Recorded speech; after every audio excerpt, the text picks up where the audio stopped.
with your neighbors, your friends, and moderate your news intake. I like to say, lose the news. Lose the news. And remember, you're not alone. Stress affects all of us. And if you are feeling lonely, call a friend, text a friend, okay? And remind yourself it's okay to feel what you feel. Feelings are perfectly normal. But take time to redirect your attention. If you find yourself getting stuck in those negative emotions, redirect your attention. It could be the bird singing. It could be the person outside walking their dog, you name it. And then do something kind. Kindness for others will always make you feel better. Snuggle a furry pet. Place your hand on your heart. Tell yourself you're loved. Keep a compassion journal. Keep a journal of gratitude. Let go of those grudges and practice a forgiveness set. I forgive myself. I forgive others. I'm forgiven. Say thank you to yourself for others. Take time to take a good old-fashioned recess break. Throw yourself a 1-minute dance party. Treat yourself to some unexpected beauty. And slow down. I want to thank you for tuning in to this week's show. If you've got questions, again, I'd love to hear from you. If you've got comments, let me know. If you'd like to schedule an appointment, feel free to give us a call, 630-980-1400. Thanks for tuning in to Mind Over Matters. I'm your host, Dr. Harris Nuwan. We'll talk next week.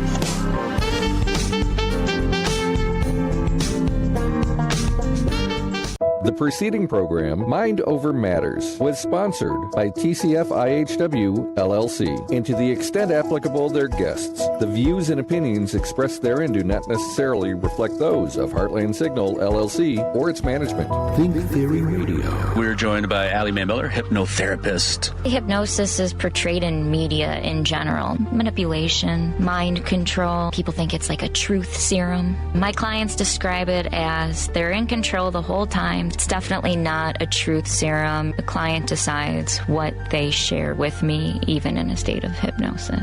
Think Theory Radio with Damian Perdue. Saturdays at 6 p.m. on WCPT 820.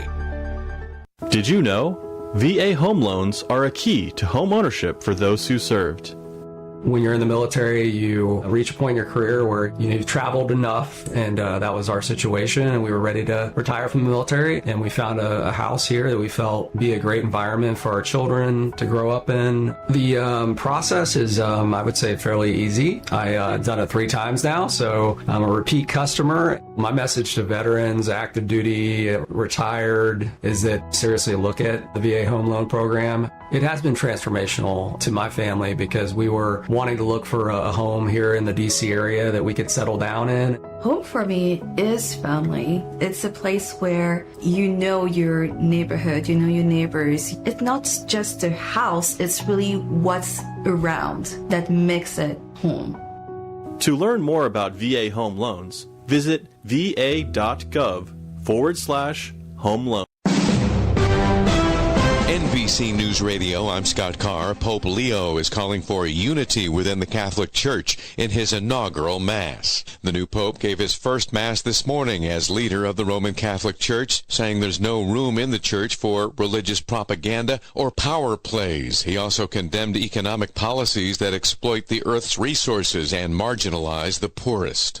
Pope Leo bobbleheads are selling fast. The National Bobblehead Hall of Fame and Museums released its Pope Leo XIV bobblehead and says about 2,000 were sold in its first week across 47 states.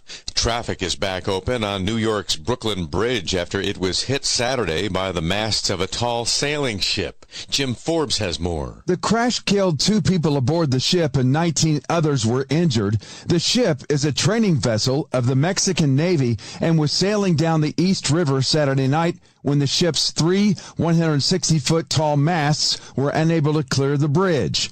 Traffic on the bridge was shut down for a while until city officials determined that it suffered no serious damage from the crash. I'm Jim Forbes. Members of the Republican-led House Budget Committee plan to vote again tonight on a massive budget and tax blueprint. The bill failed to get out of the committee Friday, with 5 conservative Republicans joining all Democrats in voting against the multi-trillion-dollar package. The winner of this year's Eurovision Song Contest is Austria.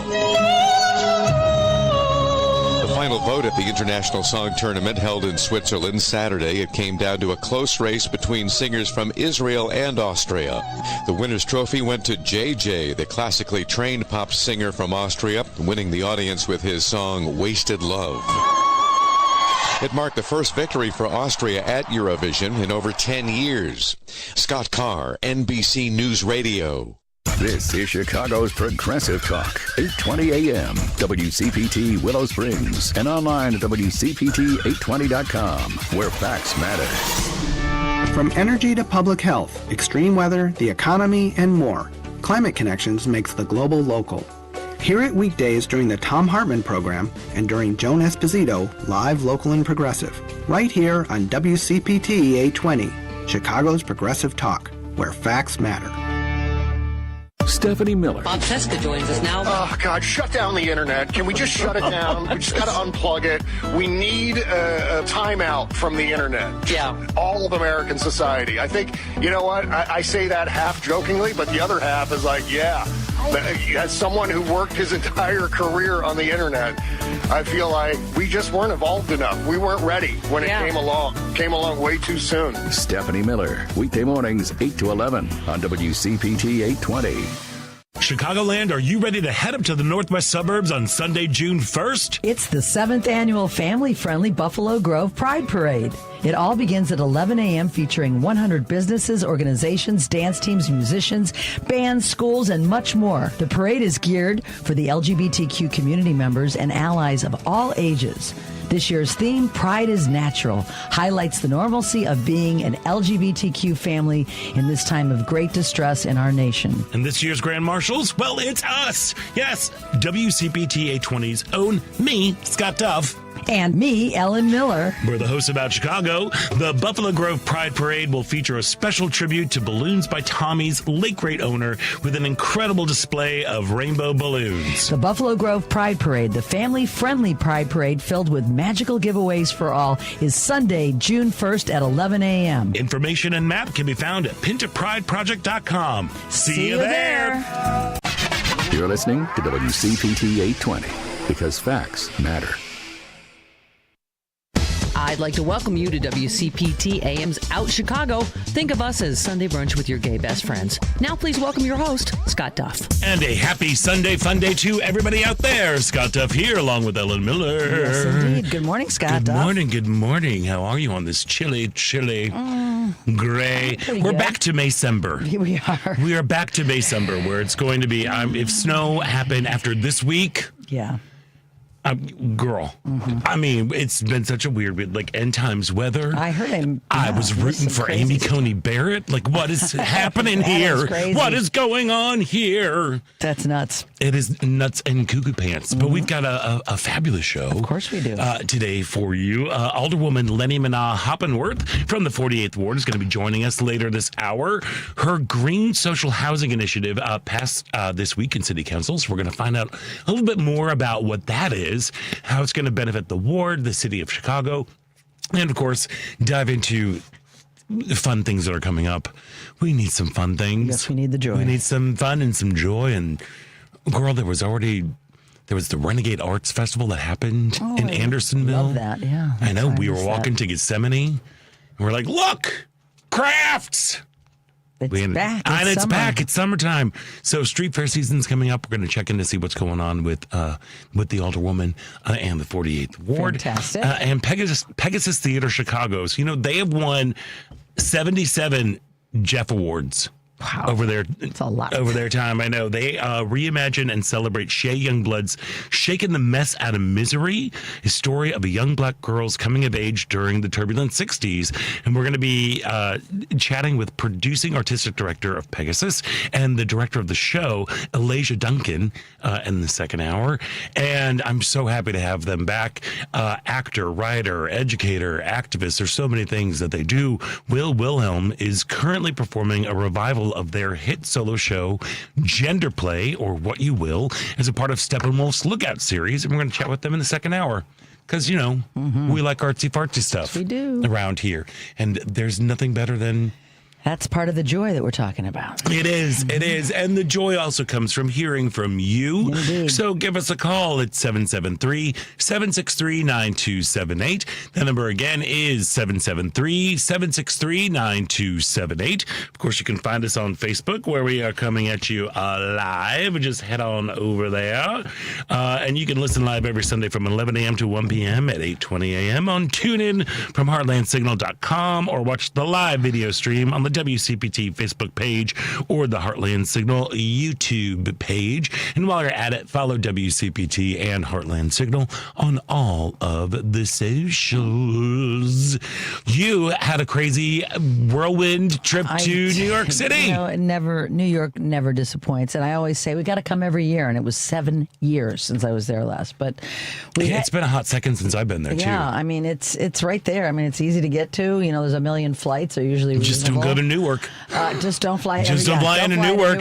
Just like Transportation Secretary Duffy just said. He made sure his wife was not flying out of Newark. Yeah, that's a confidence level. There we are. Right now in American aviation. Mm-hmm. But one of the main reason we went was because my dear friend Natalie West, actor Natalie West with a Red Orchid Theater Ensemble, opened a show called Revolution that they debuted here in Chicago in 2023. It was a play that was written with Natalie in mind as the lead character by Brett Naveau, and the wonderful Michael Shannon, who's also a part of a Red Orchid, decided to produce it in New York. So he produced it, and it was a joy to behold. It's a 3-person show. It's 3 women. It's interesting. Brett has the ability to have the voicings of 3 women and really tap into and get it. Yeah. And Jerry's really good at that too. Yeah. I mean, and Brett is not a gay man. I would think, is he a gay man doing this? No, he's a wonderful playwright, wonderful. And we saw the show twice here in Chicago, opening night and closing night. Different director, obviously different production, but as I loved. As I asked Brett at the cast part at the post party, how did this one compare to the original? And he said, "I love the original. I adore this one." Oh, wonderful! And I feel the same way. This the director, Rebecca. What's Rebecca's last name? Anyway, Rebecca Harris, who was lovely. She brought a different performance out, and the actors from New York that portrayed the 2 younger women in the show were just fantastic. All right. They're very experienced in film and TV, and it was just. But film and TV don't necessarily translate into theater. Well, and theater. Okay, I'm just saying, they're actors. They're theater actors. They've done, but they're a little. I should have just said they had more experience than probably the 2 actors in Chicago that did it, potentially. We need to double check that because we don't want to be talking smack about our Chicago the actors Chicago over here. actors were great, don't get me wrong. Come on now. These women brought a little something different to the role that I appreciated very much. Cool. And this was, my brain kind of went away. Yeah. This was opening night, right? Opening night, Thursday night at the Flea Theater, which when you look at the board, all the people that have contributed, you're like, wow. All these heavies.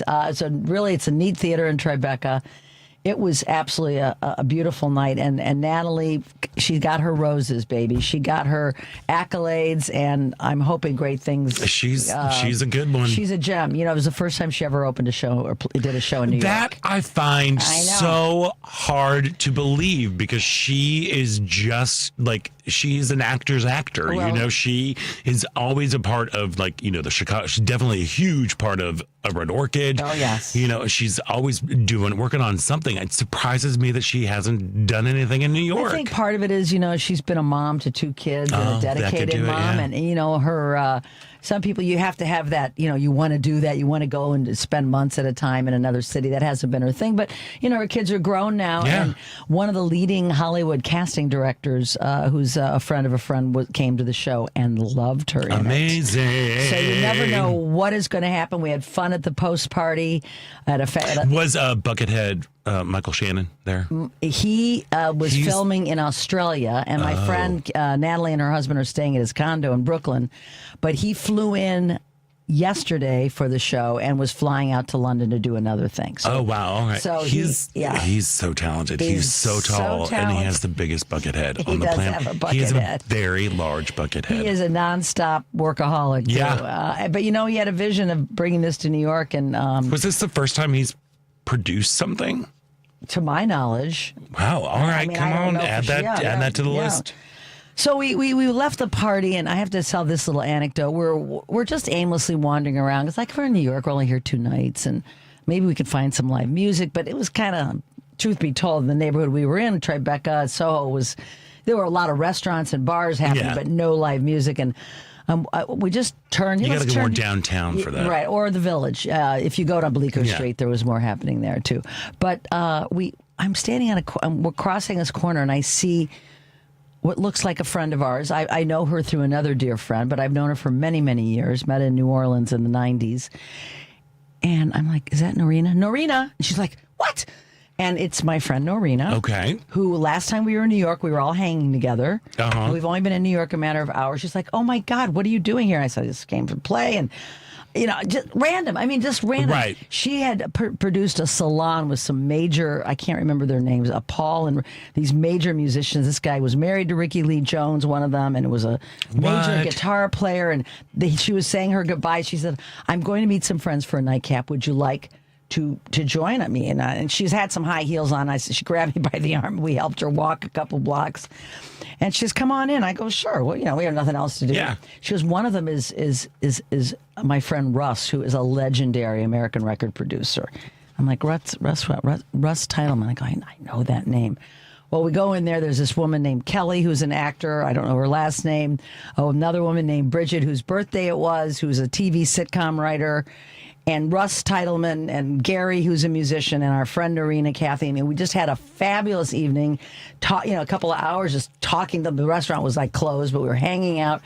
It turns out Russ, he has produced some little albums like Eric Clapton's Journeyman, Unplugged, Randy Newman's Sail Away, Chaka Khan, I Feel For You, James Taylor, George Harrison, Ricky Lee Jones, Steve Winwood, Brian Wilson. I mean, I know none of those people. He is what are you talking one about? Of the... That's amazing. I mean, he is one of the greats in especially from my generation. Oh, yeah. No, those are all, those are legendary artists. And we had a ball telling stories. I was telling stories. They were telling stories. It's only something that can happen in New York. Yeah. It only can happen in New York. So we went home on cloud 9 between Natalie's performance and having this lovely hour or so. The randomness that is New York. The randomness of meeting Norina. It was just like, wow, we just got here today. Then the following day, we got up and we did our walk to Times Square, which is about 3 miles each way. Mm-hmm. And there he was, the naked cowboy. Naked cowboy. And I actually have met him several times because he grew up in Cincinnati, and he's a friend of my cousin. So weird. I walk up to him and I'm going, hey, I'm Bill Christos's cousin, and we start talking, and he pulls out the guitar and I pull out the harmonica. Of course you do. And then he wants Kathy to record it because he wants to put it on Instagram, and we got a crowd of people around us, and that happened. All right, yeah. We did Country Roads by John Denver. All righty. And then that night, we had bought tickets in advance to the famous Bitter End. The Bitter End is the oldest rock and roll club in New York that's still going. Okay. And that, if you watched A Complete Unknown, which I started watching on the way home again last night because we were in all the neighborhoods and places where so much of it took place. Mm-hmm. The Rolling Thunder Review was the Dylan show he did in the 70s. It was the 50th anniversary of this show. And they did it with local musicians at the Bitter End, where Bob Dylan played. All right. And it was a benefit for the New York Civil Liberties Union. And we're like, oh, great. We're going to donate to something positive. We're going to see Bob Dylan music. And it was an early show, which was great because we went to dinner at 9:30 afterwards. And there was a woman who spoke, and her name is... her name is Donna Lieberman. She is the executive director of the New York Civil Liberties Union. She's done a few things, like was the co-counsel to Edie Windsor in the lawsuit that struck down the Defense of Marriage Act in the Edie Windsor case, among other things. But she spoke in between a set change, and one of the things, Scott, that really stuck with both Kathy and I, we were like literally welled up in tears listening to her. She's trying to defending that young man who's in jail, whose wife gave birth while he was in jail, among other things. But she said, if you are not an immigrant, if you are not trans, if you're not one of the people that's in the crosshairs right now, the onus is on you to stand up and fight for. And it was just felt good to be there. I mean, it was cool to be there anyway, but being in the presence of someone like Donna. Well, and I mean, you're supporting an organization that is clearly fighting the good fight. You're there listening to Dylan music, so you've got a little bit of like that protesty vibe going on. Yeah, right there. I can just see how it's like an amazing moment. The crowd was all pretty much our age. It was as you might expect. It was one of 3 shows. It was an early show, so. Just, I can't say enough about the couple of days that we experienced. How wonderful. Being in New York and the wonderful people we met. I did gain a couple pounds, so I must go on being in New Orleans one week and New York the following week is not good for the diet. But, girl. It's just not. But I'm home. I'm home for the duration. I'm now no travel plans. So time to get healthy. But when did you all leave? We left Thursday morning. Okay, so you got out before. Yeah, before all the kookiness that started happening on Thursday. We missed all of it. Yeah. Girl, it was. I heard it was weird. It was so freaking weird. I mean, we experienced all 4 seasons in about 3 days. I heard. Because it was got like 90 degrees on, was it Wednesday and Thursday? Yeah, or was we missed the warm weather. It was really, really hot. And then Thursday, so I get this. I love my patio. Yes, my patio, and Thursday is my Friday. So I'm sitting here looking outside. I'm like, no rain, no, because I'm grilling a steak tonight. I'm going to be outside. I'm going to do this. Stop it! You're not going to do this. I get home Thursday, kind of start getting everything ready, and then it's kind of starts to do things. So I'm like, all right, I love a storm. Like I really, really, really love.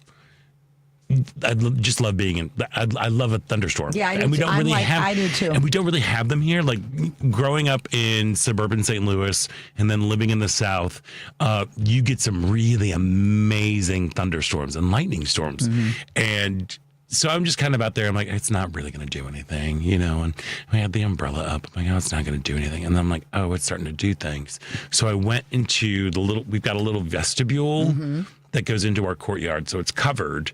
So I'm like, I'm just going to ride this out here, so I can watch it. It was cuckoo bananas. I probably should not have. I kind of got stuck there. Flying like monkeys. No, but like branches were falling. Like I live on. We got out I live on a stretch of a lot of trees. Where there are a lot of trees, and there are a lot of old trees. I mean, the giant limbs were falling onto the street outside. I'm like, what? We had stuff falling into the courtyard. I was trying to take pictures, like send videos. Like I don't think you can see this. Like the storm was just.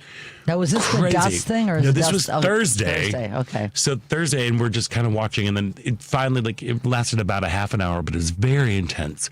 And there was like, flotsam and jetsam everywhere. And I was like, all right, it's finally time to cook. And Jerry's just kind of like chilling out inside or whatever. And I walk out and I look up at the sky and I'm like, Jerry, you've got to come here. And then we stepped outside. I will show you pictures and video. This crazy collection of sky and of clouds. And it was a giant electrical storm that was just like floating over the city. I mean, lightning bolts all over it. It was moving out over the lake. Beyonce was supposed to be there. Right. And I think they had to cancel her show on Thursday. No, they postponed it. She finished at 1, I heard. They had to start it late. On Thursday or Friday? Because Fridays also got screwed up because that was also some rain. And that was when the giant dust bowl came along. I was just waiting for like the frogs and locusts to show up because it was dust. Where does the dust come from? I didn't understand that at all. It came from DeKalb. Okay. It was just very, very windy because it was so hot and we haven't had a lot of rain. So it was just. So we had this crazy torrential storm followed by this weird lightning show that was just kind of like it. Jerry and I stood there for about 5 minutes just going, I can't believe, what is this? Now, did you see dust too? And then Friday. Oh, that was Friday, yeah. Friday, because we were also out there planting stuff, because we've been planting all weekend, Jerry's like, we got to go inside. I'm like, what are you talking about? Like, there's this, neighbors are coming out. Did you just get a dust warning? I'm like, I guess, yeah. There's a huge dust cloud that came through Chicago. I saw pictures. It was looks nuts. So cuckoo bananas that I'm like, all right, this feels like an extinction event. I'm like, all right, what's going on? Between the two back to back. I know, it was crazy. But we survived. Did you make the steak? I did. Okay. Made a lovely steak salad. Okay. On Thursday, and then Friday I did a Chinese 5-spice grilled spatchcock chicken with a charred scallion sauce. Spice. Nice. Charred scallion sauce and grilled asparagus. Very good. And then we ordered pizza yesterday. Where'd you order from? Actually, we didn't order. We went to the grocery store. Oh, We have some frozen pizzas. Okay. That's cheaper. Yeah. They make some good ones. Let me tell you. The Uno frozen and the Geno's Home are run good. in Chicago, baby. Home run in. Extra thin crust. Tavern style. Cut it up into squares. Not bad at all. It's real good. Zhuzh it up a little bit with some extra things, and there you go. Oh, yeah. But Jerry gets mad at me because I like to put anchovies on mine. Oh, well, yeah, no. He's just going like, there's so many anchovies. I'm like, well, you're not eating it. He's like, but I got to smell it. Yeah, I hear him on that. Oh, my gosh. Y'all. I like it cut up really small in a Caesar salad. I don't like big hunks of the anchovy. It's just too strong. But anyway, we survived it all, apparently. We survived. It it literally was. I will show you video of this lightning storm that we got. Jerry got a better one, but I will show you the one what I have. Crazy. Anyway, oh my gosh, we flew past. We've got to take a break. Yes, we do. But before we do that, this part of Out Chicago is brought to you by Team Hochberg. If you are purchasing a new home or refinancing your existing home, you need to call Team Hochberg, your trusted local lender. Now, Suzanne's got a lot of things. She called David after hearing him explain about discount points on the radio because her son was purchasing a home in Colorado. Now, David, of course, answered Suzanne's questions and encouraged her son to call him for a free consultation. Suzanne, ever the poet, was so impressed with the service David provided that she wrote this 5-star Google review. Nice. It's poetry. I sent David an email today with a question about discount points that I'd heard him speak about on the radio, and he called me back this evening with a complete explanation! Exclamation point. I'm so impressed with his responsiveness and knowledge. Well, David strongly encourages everyone to check out Team Hochberg's more than 500 5-star Google reviews from happy listeners and poets like Suzanne. Team Hochberg helped Suzanne and thousands of WCPT listeners, but they can't help if you don't call 855-56-DAVID or visit 56david.com. That's 855-563-2843 and 56david.com. Lower.com, Equal Housing Lender, NMLS 1124061. We're going to take a quick break, and when we come back, we're going to be chatting about the news of the week or news of note. We'd love to hear from you, 773-763-9278. So stick around. You're listening to Out Chicago right here on WCPT, Heartland Signal. This is a WCPT Civil Rights Snapshot. Earl Lloyd was the star of West Virginia State's basketball team, leading them to 2 championship games in 1948 and 1949. Due to Lloyd's success, he was drafted by the Washington Capitals in the 9th round, and October 31st, 1950, Lloyd became the first black player to play in the NBA. Joining an all-white team was intimidating, but my teammates were immediately welcoming, said Lloyd on the experience. However, some fans, even some commentators, were not so kind. One even using a racial slur during Lloyd's first game. Lloyd spent 9 seasons playing in the NBA, ending his career at the Detroit Pistons in 1970. After playing, Lloyd stayed in Detroit, becoming a scout and then later an assistant coach of the Detroit Pistons before breaking the color barrier again, becoming the first black head coach in the NBA. Lloyd was inducted into the NBA Hall of Fame in 2003. Please stay vigilant about our civil rights. The fight is never over. Is your upper floor too hot in the summer? Are energy bills climbing with every degree?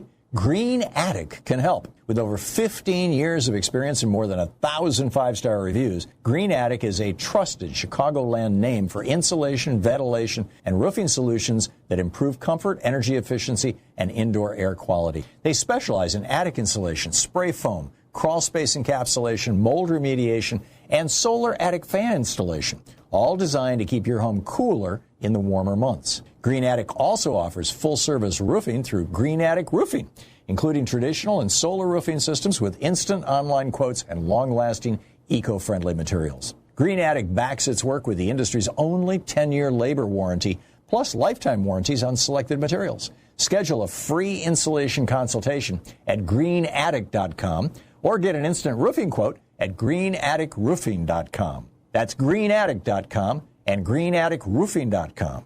Alexa, play WCPT. WCPT from TuneIn.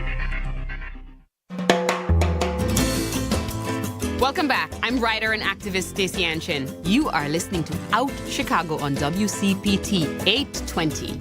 Welcome back to Out Chicago. Scott Duff here, along with Ella Miller, rolling along. Yeah. We would love to hear from you, 773-763-9278. And hey, guess what? You can also text us. Wow, that's crazy. The Creative mobile phone and text line is the same number, 773-763-9278. Creative Mobile, a progressive phone company that is better for all people and the planet. Visit creativemobile.com. Do you like to text? I mean, do you prefer texting over talking? Well, I have no choice because the world prefers texting over talking. Yeah. There's so many times I'm like, do I really have to text all this? Can I just pick up the phone and tell you this in person? So yeah. I do that on occasion, but I just You just said do. I do. I do. You do that. But I know my audience, and you know, again, if you're dealing with younger people, particularly my clients. Oh, heck yeah. They do not want to talk on the phone at all. You know, I have a nephew I text. He doesn't even text back, so I don't know how to get Well, to that's him. just a nephew thing. And he's what, how old? Which one? The 16 or 18? The one that'll be 19 in a couple weeks. Oh, well, there we go. But yes, I'm with you. I do like to talk to people, and sometimes I just, and they understand. I go, you know, I'm just going to call you because there's too much information. I don't want to be writing it to you. I want to talk to you. Yeah, same. Yeah. I think it's definitely a generational thing. Yes. Because I hate it. I don't like looking at my email on my phone. Yeah, I know. Especially because they just shut up. I don't want to know because it's like also there was a weird update on the phones and now it separates things differently. Priority. I'm like, what is this? This is just confusing. It doesn't make any sense. And also it's tiny. And I make all these typos. I would rather talk to somebody. It's tiny. I make typos too. My wife, you know, is like you know, she's younger and she's of another generation. But when we travel and we're separately, we hardly ever talk on the phone. We text the whole time. And there's other friends of mine who are on the phone with their spouse. And I don't mind the texting because we're on the go. Well, yeah, but if you're on the go, I mean, there are times to text, but there are times to call. I agree. I totally agree. It's so funny too, because especially with again with younger folks, I've been very aware of just the vibe these days. People, there's just a weird energy all over the place these days. You know, have you encountered it? Like, you can't really put your finger on it, but people are slightly on edge, or they're more depressed, or like whatever. Yeah, and like there's an underlying current of concern in this country among people that care. Yeah. Well, which are most of our friends. Even people who don't care. You know what I mean? I feel like they're like, I mean, I don't know, because I interact with a ton of people. I don't know what their political affiliations are. I don't know how involved they are, how close they are keeping up with the news or anything. But there's definitely like a vibe that is going around. And, you know, a coworker of mine was like, this person is. There was a kind of a weird drama thing that kind of popped up between two coworkers, and they were like texting it out. And I went, stop it. I went, stop. Like, call this person or just like meet this person face to face. Face to face, right. Because you can't discern tone over email or text. You can't, it's just like, just get off. Stop doing that and just interact with people directly. You'd be amazed at how much you can get accomplished. Yes, and you look at someone in the face, there's nothing that can replace that. Yeah. And, you know, we have relationships still with people, and we're one-on-one with them. I agree. I think it's gotten kind of crazy, the fact that people have relied so much on the written word. And the isolationism that's going on, too. Yeah. Because, like, half the people that come into the store have headphones on or earbuds in, and they're listening to whatever. They're not paying attention. They're I mean, it's just people want to. They don't want to interact with folks. They don't want to talk on the phone. No, they don't want to talk on the phone. That's just something. And I think the era of COVID, especially with a certain age group, that when they were really, they were by themselves, they were, isolated. It became even more prevalent that the only way to meet people was through electronics to communicate with people. No. So that, I think, has had a lasting effect as well on younger people. I know, and people keep talking about like depression and that they're not happy and the blah, blah, blah. I'm like, it's because you don't interact with people. You don't press the flesh. You got to hug people and smile at people. Quick aside I wanted to share about Joy. Yesterday in New York, we were walking around for our last few hours, and they had a dance parade. All right. This was going through the village. It's literally, this was like float after float after float of every kind of dance group. Kids, adults, people of a certain size that were doing it for fun. It was the most joyous thing you've ever seen. And I thought, you know what? I wonder if my friend was in that. Oh my God. She's got a dance company. You have to ask there. them. I mean, it was a lot of kids, but it was a lot of, there was Mexican dancing. There was Eastern European dancing. There were people dancing for fitness. It was just, we videoed a lot. I have to post some pictures, but I was thinking to myself, this is a city that's not going to let the joy stop them. They're not going to let the world stop their joy. All right. And it was just, I was like dancing on the sidelines. We need to do this in Chicago. They do a parade every Saturday, a different parade. That's what the police. Where? It was right down. Was it in the village? In the village. Oh, well, that makes sense. But it really blocked a lot of traffic. Of course. The cops were everywhere directing, but I just thought this is really great. There we go. Yeah. I know. cool. We just need more human interaction. That's what I've decided. Yes, we do. And more dancing. And always more dancing. Always. Always more dancing. Indeed. There we go. So anyway, the news this week. Yeah. Well, today was the inauguration of the Pope. Oh, it's today, huh? Today was his first, the official, the inauguration. The bloom's coming off the rose a little bit for some of us. The Jenny convertible lover was there. Oh, yeah. Great. And it's, here's the thing. So the Pope also officially stated that marriage is between one man and one woman. This should be no shocker. Yeah, I know. I mean, we were hoping, but. Well, but no, yeah. Well, not on the first day. Well, because Francis said, who am I to judge? Well, no, but Francis also, here's the thing. So we thought that he was going to be taking the same page from Francis, but we have to remember, Francis, he said, who am I to judge? Right. Which is great. Yes. And he would not do same-sex marriages. He would he promoted blessing same-sex couples, but blessing the couple and not the marriage. So that's the kind of vibe. I mean, truthfully, were you expecting, especially like day one? No. Heck no. Of all that. But, I guess we'll see. He can evolve, hopefully more. That's what we can hope for. Yeah. Yeah, I mean, but we shall see what's going on there. But, again, everybody who's like up in arms, it's like, look, this is how many thousands of years of doctrine. Yeah. It's not going to change. It ain't going to change. Ain't going to change. And it may not even change overnight. I mean, just not to change. We just kind of have to deal with that and understand. Yeah. Yes. That's why people are leaving the Catholic Church. So, there's that now. Episcopalians, they're real good about that. They're real good about marrying people. They are. They are. We like them. We do. My sister. Indeed. Me, my family. There we are. Anyway. Yeah, the Greeks, no. The Greek Orthodox, No. Well, they just want you to be tired because they want to do all their services starting at midnight. I don't understand. Well, it seems to me like every week their church is like 18 hours long, starts at 10 o'clock at night, and you're going to keep going. Apparently, there's a lot of food afterwards, but you got to lose some pounds, is what you just said. So there we go. Yeah, no more than one. We're done with that. Anyway. Yeah. So good luck to you, the Pope. Yeah. You realize he's got there's been a huge line of Da Pope merch that's been flying out of here. Da Pope. Well, yeah, playing cards, trading cards. The Pope, Pope Leo the 14th trading cards are actually exceeding sports players. sports players. I know what you mean. Who am I? You are Scott Dove. Sports players.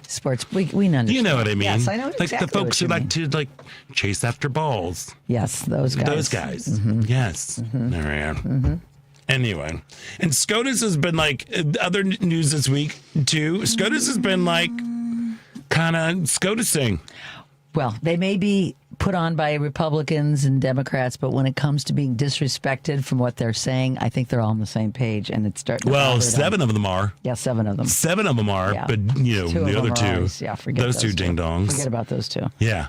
Yeah. That was a big thing, though, but it came down 7-2 to support to get rid of the Alien Enemies Act or whatever it is, that centuries old wartime law. Mm-hmm. We're not in war. About deporting folks, so they were on board with that. That was pretty special. Yeah, I mean, like I said, you know what? They when it comes to they think highly of themselves, and when someone is not listening to them, that gets them on the same page quickly. Yeah, at least yeah.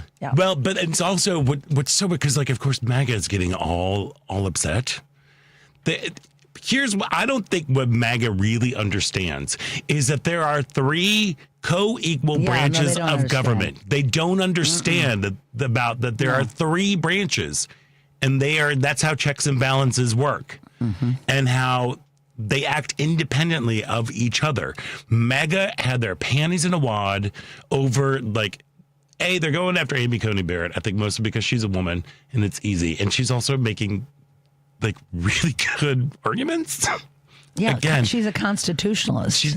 So she's and everything he's doing is against the Constitution. Never thought I'd be rooting for her. I had hoped because she's got children, ethnic. She's got African American children from Haitian. She's got a bunch of kids, and I would think she would have compassion for what is going on in this country when it comes to the racism that is, to me, being propped up as okay. It's okay to discriminate.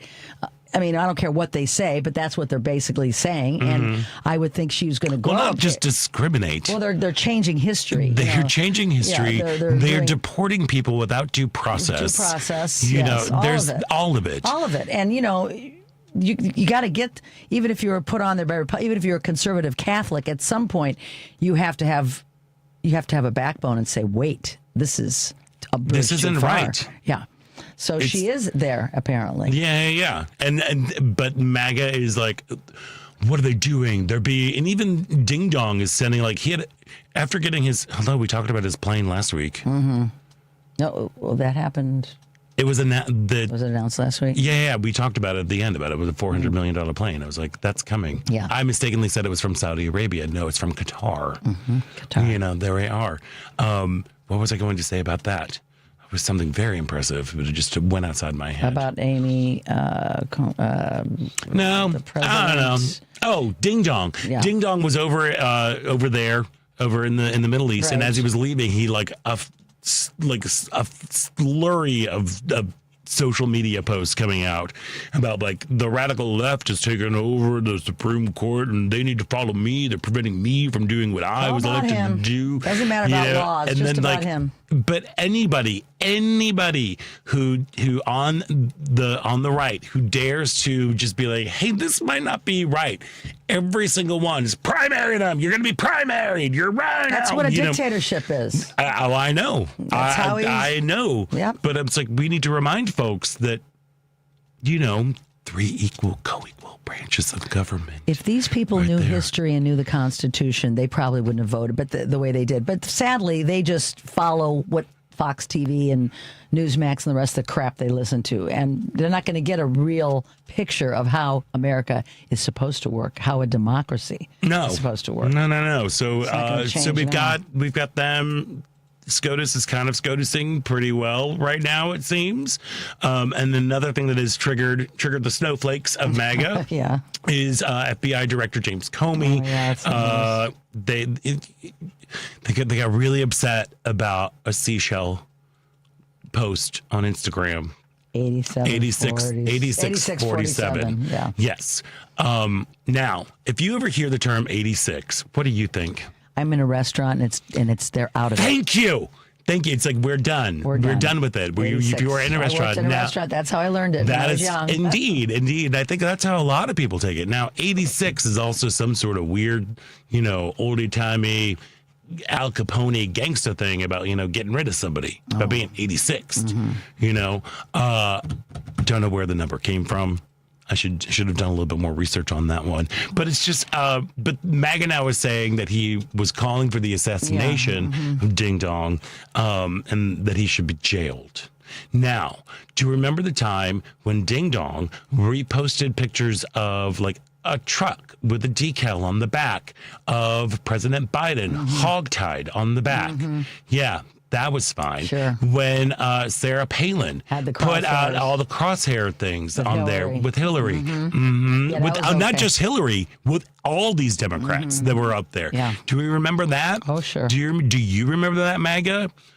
There was no big old outcry there. Selective memory. It's just it's so weird. And I think, to me, the biggest problem that we have is that we are all going to extremes right now, and nobody is meeting in the middle. No one is coming into the middle. And that's the part that's really like, you've got your MAGA people over here who are just being dumb and racist and cruel, and the ladies are all getting that MAGA look.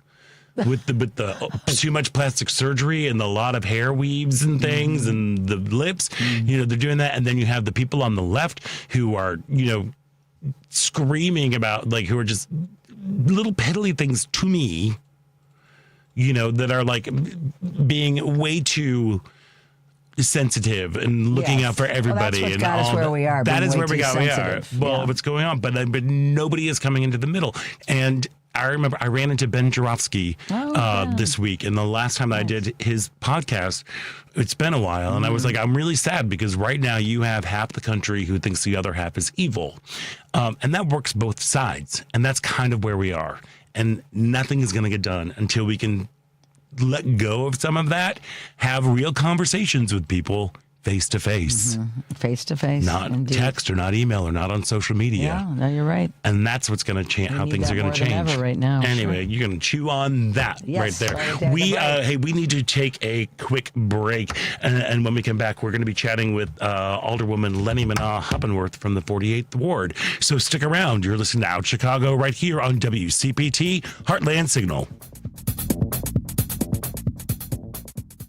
Dive deeper into the heart of the news and stories at WCPT 820 and across the Midwest by checking out our website, heartlandsignal.com. It's the coverage I can count on every time. For the latest news updates, in-depth analysis, compelling stories, comprehensive election coverage, live streams, and thought-provoking opinions, head to heartlandsignal.com. When I need to know, they're there. They keep me informed and updated wherever I am. Stay informed with WCPT 820, your go-to source for where facts matter. This is a WCPT moment in labor. In the summer of 1881, 2 decades after the Civil War, 20 African-American laundresses met at a local church in Atlanta to form the Washing Society, a trade organization which looked to create a higher uniform wage and greater work autonomy for laundresses, also known as washerwomen. Through the help of local preachers and door-to-door canvassing, the Washing Society grew from 20 members to 3,000 in only a few weeks. The workers went on strike and faced opposition from their employers as well as the local politicians. The Atlanta City Council proposed a licensing fee for their organizing efforts. The strikers agreed to the fee in exchange for self-regulation. In the end, the City Council rejected the proposed fees and the laundresses prevailed. The impact of the strike led to increased wages for some, but showed that African American workers, including women, were vital to the New South economy. This has been a WCPT moment in labor. We're working for your rights. Think Theory Radio. I'm very privileged to have on a special guest, Tim Ains. We put together a team of experienced investigators. There's certain things that happen to abductees that they all talk about. And people have seen stuff, things like missing time, or they might have marks on their body. And it's interesting when somebody in India and somebody in Des Plaines, Illinois, and somebody in Fiji all have the same mark. Think Theory Radio with Damian Perdue. Saturdays at 6 p.m. on WCPT 820. The Sports Cubicle. It is our honor to be joined with Justine Siegel. She's the co-owner of the Women's Pro Baseball League. I think the majority of our players will have been women who played with boys and men. A lot of them just have experience with baseball, the same experience that you have. They're just women. So they'll be bringing that with them for better or for worse, but that competitiveness and that desire to be there no matter what. The Sports Cubicle with Mike Mercado, Devin Tingle, Dan Marver, and Paul Shivari. Sunday nights, 9 p.m. on WCPT. You've always wanted to drive a Porsche. What are you waiting for? Find your new Porsche at the Porsche Exchange in Highland Park. Browse and test drive our selection of pre-tariff cars ready for immediate delivery, like the 2025 Porsche Cayenne. And right now, lease the 2025 Macan Electric for only $9.99 a month for 39 months. Shop electric Porsche models and more by visiting the Porsche Exchange in Highland Park or PorscheExchange.com. 8,900 to signing. Excludes tax, title, license, and doc fee. No security deposit required. Expires 6/2/25. Chicago's Progressive Talk, WCPT 820, where facts matter.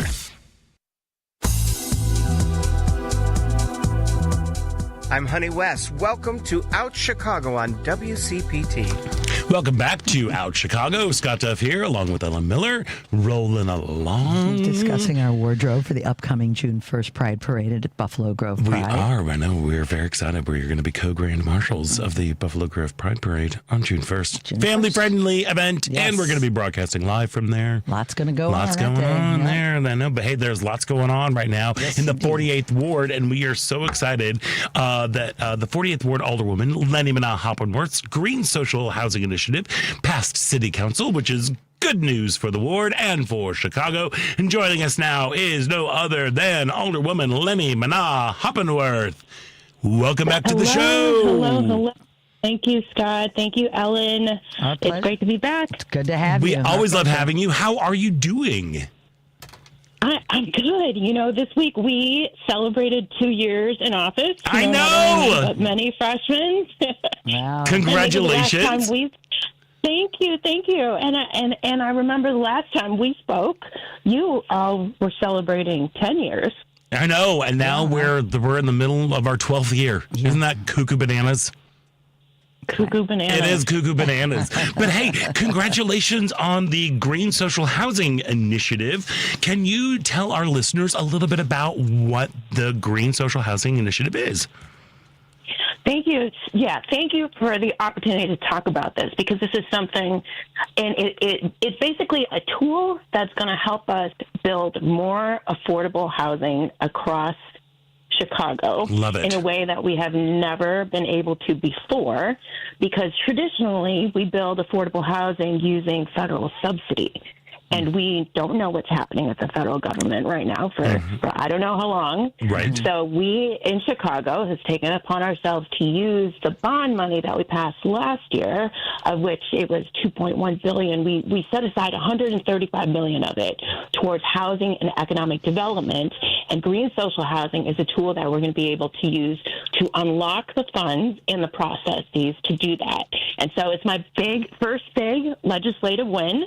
It passed by a landslide, 30 to 18, and we're really excited, And one of the reasons why I was so proud to champion this as a primary sponsor with others, along with the legislative co-sponsors such as Walter Burnett, Angela Clay, Lamont Robinson, is because we need it. We need it all over the city. But in the 48th Ward, which I represent, is Edgewater and Uptown, and folks were coming up to me on the sidewalk, and especially young trans folks, saying that they moved here from Texas, from California, and they don't want to be displaced, but it's really hard to live. It's just really hard to live, one, if you're a trans person, right, and of color, and then two, if your rents are skyrocketing, like it is in the Edgewater area where our vacancies are so low, and in that it's really hard to build just generally.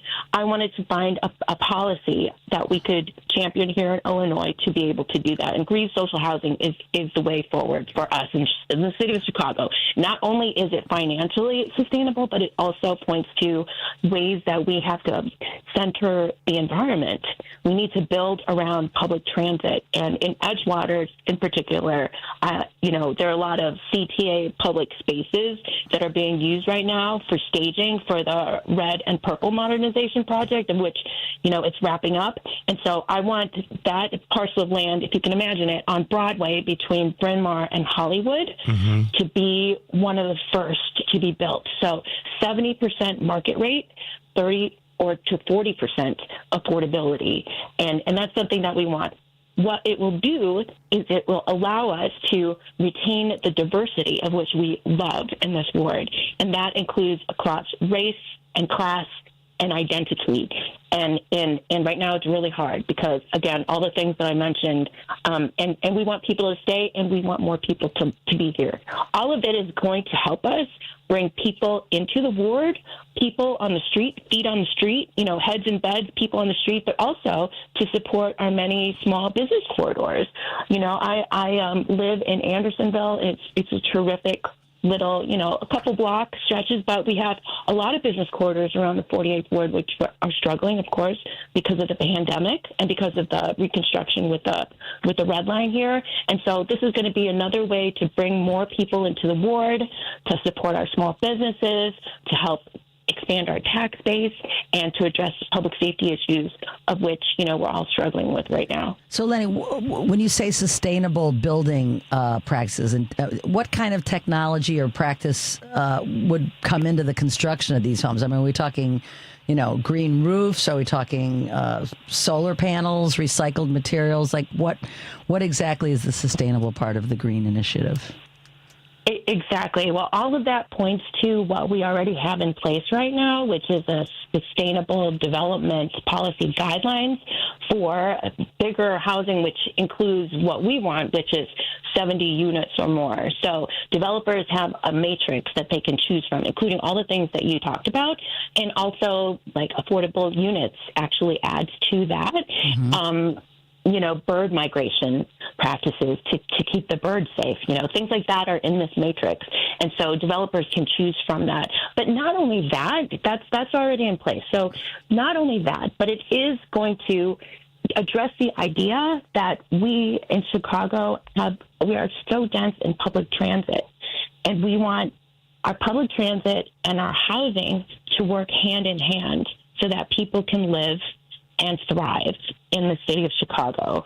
By doing that, we're going to be able to say, we are not only affordable, but we can get you to where you need to go. Whether you own a business in this area or you work in a small business, you don't have to travel from the suburbs to get to work. You can live and you can play and you can exist within the city because we have all of this opportunity here, right here. It's like the opposite of suburban sprawl. If you can imagine that, it consolidates all of our resources, and that includes our utilities as well. So with green social housing, we expect that people, because of the way it's going to be built, we're going to be able to actually address the rising cost of utilities.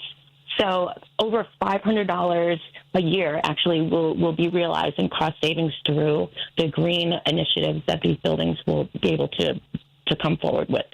Is that different than the TODs that they're building, the transit-oriented developments? Is it hand in hand with what? It truly is hand in hand, and it falls in line with the idea that we need more housing around development, around transit, especially our red line. And also we need to improve our systems. Of course, our public transit system needs leadership right now, and we're very grateful for people who are stepping up to say that they, want to advocate for the CTA by taking the CTA. Please, everybody take the CTA, because only through that we can get feedback. And again, we want to be able to build closer to public transit because that consolidates all of our resources, including utilities, including it also enhances walkability of areas, right? Yep. Because you need to be able to get to the stations. And, in particular, in Edgewater right now, we've got a lot of things that we're working on, but green social housing is just one thing that's going to be able to bring more people into our ward and all across the city. The one thing I want to also just mention again is that this green social housing does not rely on federal subsidies. And usually when we build affordable housing, we use these low-income tax, it's LIHTC, low-income housing tax dollars from the federal government, and those are very scarce. And we worked really hard to get one of those on the north side here on Broadway. It's going to be the first one in 50 years that Bickerdike is actually building. It's 90 affordable unit, 100% affordable units on Broadway. But that was hard fought. And so what I'm saying is that this tool is going to be a way for us to build affordability, and then for other parts of the city to be able to use those LIHTC funds, of which it's very competitive to get those. So we want affordability everywhere. In this area, we want it so that it's a mixed. It's a mixed model, right? Mixed income, and it's also tenant led.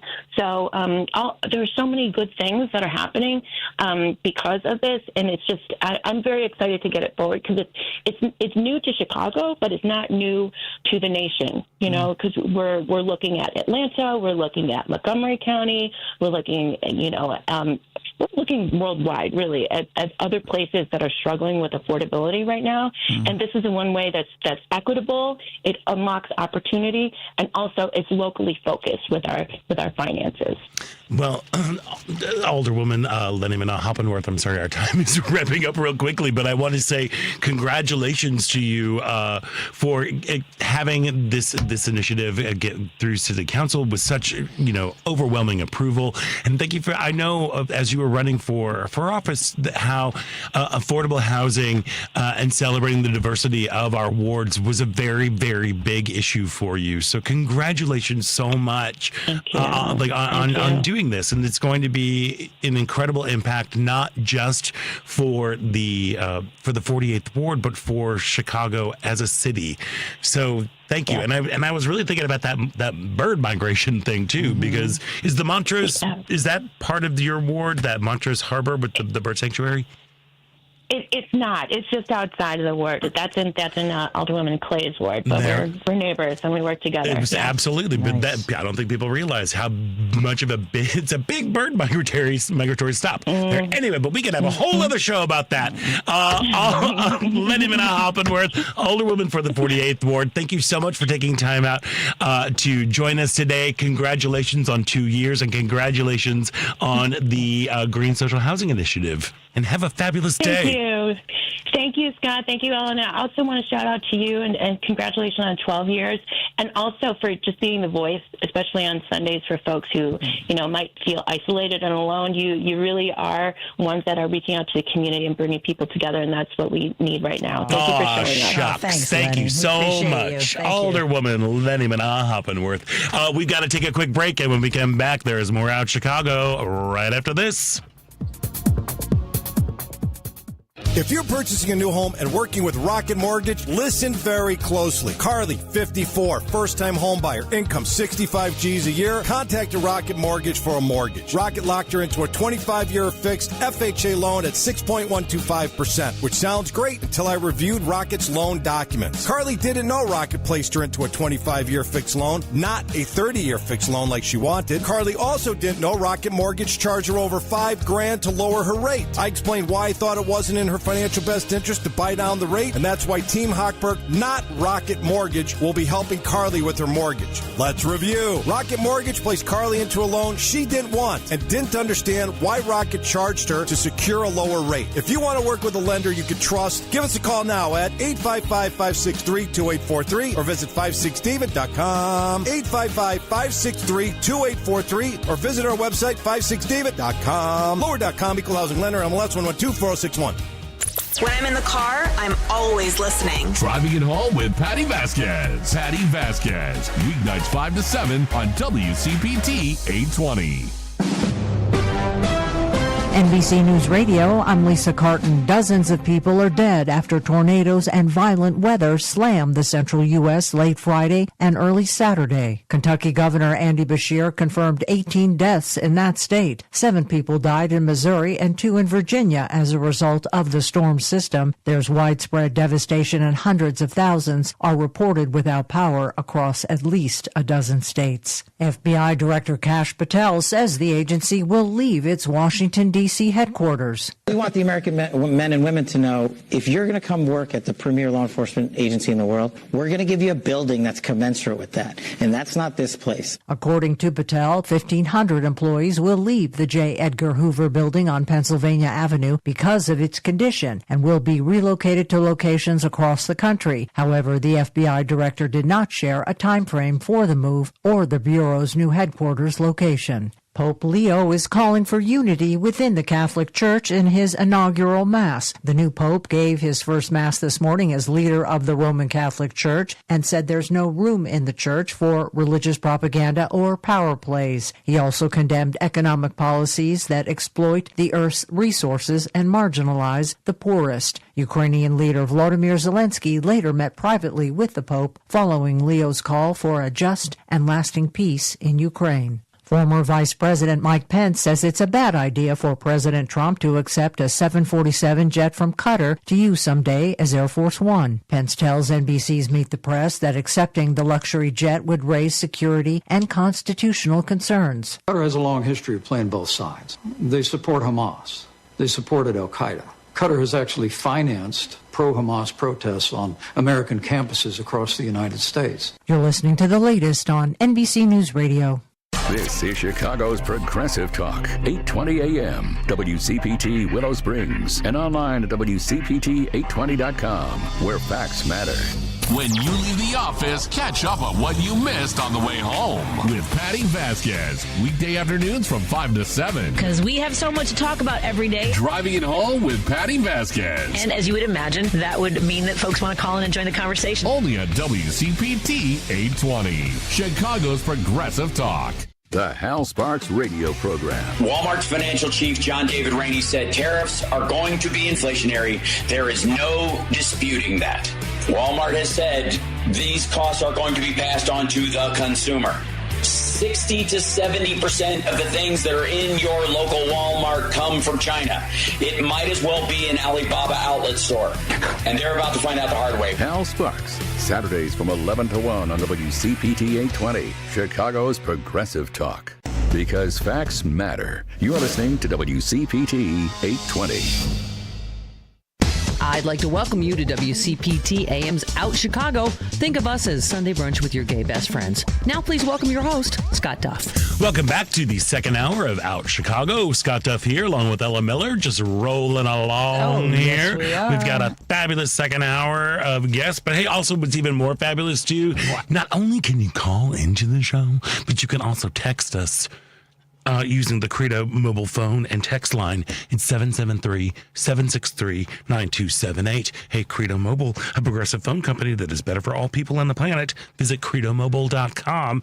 And while you're visiting that, you can also check out all the cool things. We've got some great artsy-fartsy stuff because, you know, we like the artsy-fartsy stuff. We do. A lot. Mm-hmm. We need it. We do. We need the joy. I know. And coming up a little bit later in the show, we're going to have playwright, writer, actor, Wilhelm going to be on the show. Mm-hmm. They're fabulous. They're doing a show down at the Steppenwolfs. But right now, I'm so very excited for our next guest because Pegasus Theatre Chicago, which is the recipient of 77 Joseph Jefferson Awards. Is that all? That's a lot of play prizes. That's a lot. Right there. They have reimagined and are celebrating Shea Youngblood's Shakin, the Mess Out of Misery, a story of a young black girl's coming of age during the turbulent 60s. And joining us now is the producing artistic director of Pegasus and director of the show, Ilesa Duncan. Ilesa, welcome to the show. Hello. Thanks for having me. Well, and thank you for taking us. I know you're like probably en route to the theater because previews are happening right now. How are previews going? Previews are going very well. It's very exciting.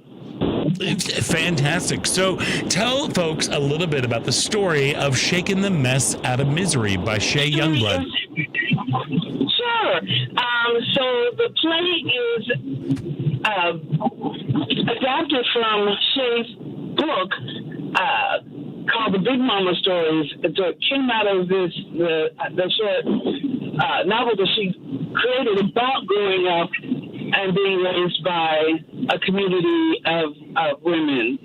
And so it follows daughter who returns home after burying the last of her big mamas, and she reminisces about how these women took her in and raised her and helped her become a young woman. And how... I'm sorry? No, I was going to let you finish. Sorry. So I was saying, so some of it is because they share stories and experiences that they've had growing up, and how teaching her lessons about different things, survival, healing, how to take care of yourself, how to regard other people, and move through the world as a young black girl in the 60s. And it's kind of a coming of age story where they the voices of black women elders play a role, is it not, in this? That's exactly when I'm saying big mamas, they are the black women elders of that community. Some related to her, and most of them aren't. What do you think it says about the intergenerational wisdom and memory of women, black women in particular? I think it says that we learn a lot, that historically, right, we learn a lot from our elders and from those who come before us, and especially if you're in a situation, because her mother is not there, that they become her, as she calls them, her big mamas. And so I think it is an important lesson for all of us that we learn at the feet of those who tread these waters before we. Now, you directed this play in 2017, and now this is the 2025 interpretation of it. What has your journey been with this play? Like, when did you first encounter the work of Shea Youngblood, and how has it evolved from the 2017 production? I first encountered Shea's work in the 90s, early in my directing career, but I had the honor to meet her. She came to the 2017 production. Oh, wow. And, of course, I talked to her then, and she was in town and came to the production, did a post-show discussion with us, and it was just amazing. And I wanted to really honor her by doing this production. She passed away last June. And so once that was really shocking and so sad, but I wanted to really honor her and bring this play back so that another generation of people could experience that. It's such a powerful story, and it's full of humor. There's all kinds of connections to be made in the story from the lessons that she passed on through this play. Yeah, well, let me tell you, the older I get, the more I'm always like, yeah, listen to your elders, like, there is some knowledge. Women, especially black women. Yes, 1,000%. There's, reading through the press release, I mean, you've employed a choreographer, there's a musical director. What was your process as you were approaching this text of Shakin' the Mess Out of Misery? The process is really to follow what the stories are that laid out in the play, and it calls for there's some music that's referenced in the play, but we put more than that was there. We decided to add different types of music, so I wanted to work with Sean Wallace, who worked on the 2017 production. So I brought Sean back and Tansy Harper is our choreographer, and I wanted to add more movement. There is the character of our protagonist's mother is a dancer, and so while she doesn't have dialogue, she doesn't need dialogue in the play. Sorry, I meant dialogue. She is present, and so there's a moment in the play where, in terms of her trying to realize her dreams to become a professional dancer, what that is, and so it called for choreography, and so I was pleased to be able to bring Tansy Harper on board to provide that choreography for us. And that to me is one of the most wonderful things about seeing live theater is you have a character who is silent but can speak through their physical movement, through their body. And that's something that to me is just so unique about live theater because it makes life theatrical. That sounded so silly, but there's something about how making a heightened reality where you're able to convey ideas, emotions, and thoughts just through your physicality and through your body that might not be as easily translatable through language alone. Exactly, I totally agree. And also so there's the physicality of it, and then sometimes it's because this is not a musical, it is a play with music, and the idea, sometimes ideas that you're wanting to get across, the dialogue alone is not enough. It does call for singing. Once you want to bring across more emotion, then that song will tell you that. It will connect you to a moment in time, a moment in your own development as a human being, right? So sometimes it just, music is the way to do it. Mm-hmm. So that was part of our process from the beginning in our rehearsals, looking not only at with these stories that the women convey, that these Black women convey, and how the young character is connecting and learning from them, but we mind our own histories as well. How do we connect?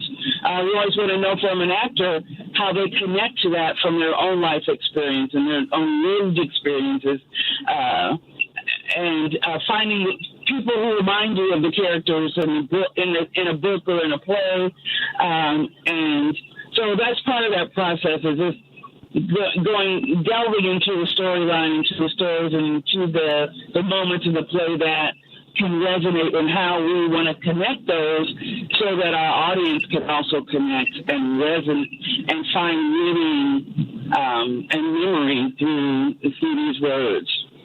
Yeah, well, it also seems the play is set in the 1960s, which is clearly was a very turbulent time, and right now in 2025, I don't think things could get more turbulent.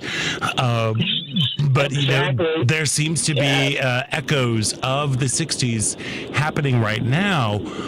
What do you hope audiences take away when they go see Pegasus Theatre Chicago's production of Shaking the Mess Out of Misery? I would love that audiences would take away how we can come together as a community, a larger community, to solve some of the challenges that we're facing right now, so that we can look at the past and be able to use those lessons to help us navigate the present.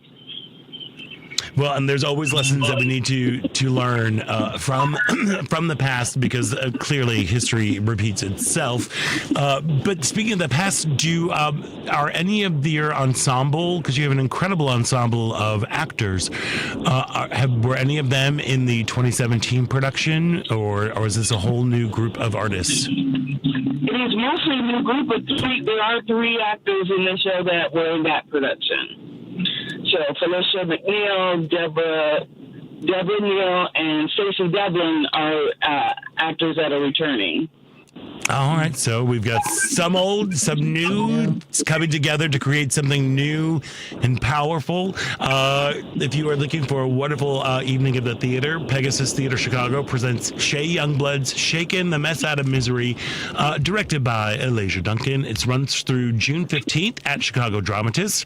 For tickets, head to PegasusTheatreChicago.org, and that's theater with an R-E because they are fancy that way. Ilesa, thank you so much for taking time out. I know this is a hectic time. You are in the middle of previews, getting ready to open. So break all of the legs as you continue your journey towards opening night and have a fabulous run.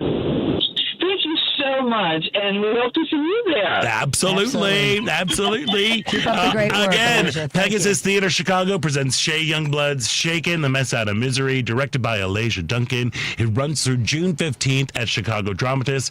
For tickets, you can visit PegasusTheatreChicago.org. We should probably take a quick break, and when we come back, we're going to be speaking with Wilhelm, whose hit solo show, dare I say, Gender Play, or What You Will, is now part of the Steppenwolf Lookout series. So stick around. You're listening to Out Chicago right here on WCPT Heartland Signal. This is a WCPT Civil Rights Snapshot. Percy Julian was born in 1899 in Birmingham, Alabama. His mother was a school teacher and stressed education. Percy achieved academic success throughout his youth and graduated from DePauw University in 1920. Racial discrimination diverted Mr. Julian from his preferred career path and graduate studies, but he did earn a PhD in chemistry in Vienna, Austria. Julian returned to the U.S. and a professorship at Howard University. In 1935, he entered private industry and eventually started his own company. Mr. Julian married and settled in the Chicago area. In 1950, his home was set ablaze by an arsonist, and 1 year later, a bomb narrowly missed his children while they slept. Despite racial adversity, Percy Julian earned international accolades for pioneering research and paved the way for black scientists in education and industry. You can learn more about this great American at blackinventor.com. And please stay vigilant about our civil rights. The fight is never over.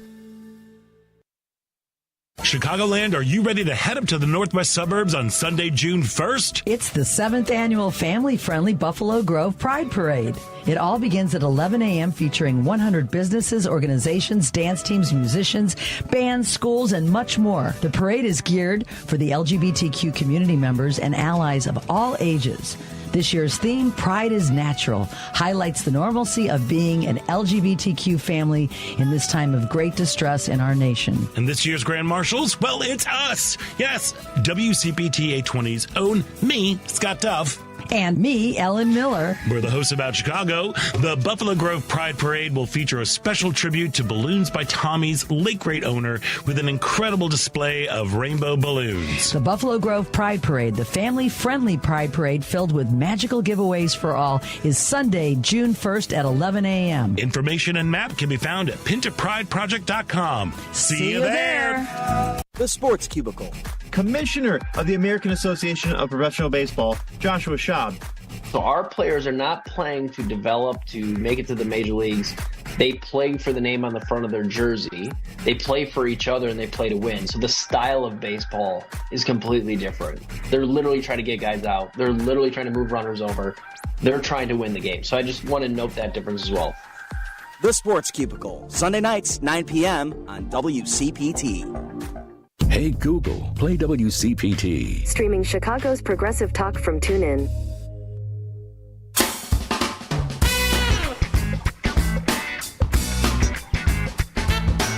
I'm Jay Nair with Tricone Chicago. Welcome back to Out Chicago on WCPT.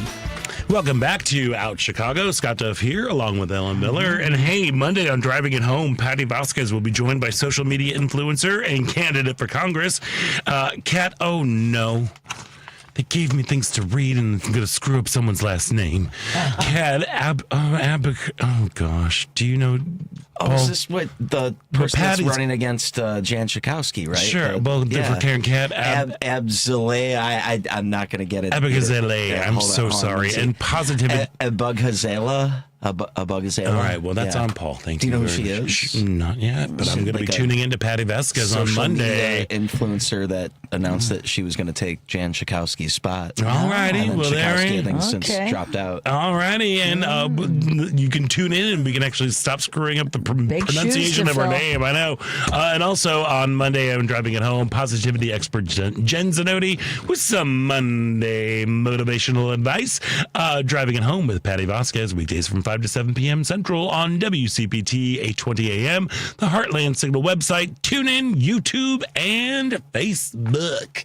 That's a lot of social media stuff that's going on there. And, I like people who are savvy with social medias and things, and just savvy people in general, which is why I absolutely adore our next guest, who is super savvy and ding dong a doorbell. Adore them so much. We've actor, writer, educator, activist, and all-around fabulous human being. Wilhelm is currently performing a revival of their hit solo show, Gender Play, or What You Will, as a part of Steppenwolf's Lookout series. And joining us now is none other than Wilhelm. Hello, Will. Hi, Scott. How are you? I am well. How are you, Will? I'm great. It's so good to talk to you. So good to talk to you. Congratulations. I did get to see you in person a couple weeks ago. It made me very, very happy. Filled my soul. Where did you guys meet? We just ran into each other. We had our own New York moment in Chicago. We just ran into each other. Exactly. And it's fabulous. How is the show going? You started this week. Yes, the show is going so well. 3 performances in. I have another one in a couple hours at Steppenwolf, and then we're performing next week, Wednesday, Thursday, Friday, Saturday. It's actually a part of a tour for the show. I know. Yeah, so this is actually my second city in a series of 5 throughout the spring and summer.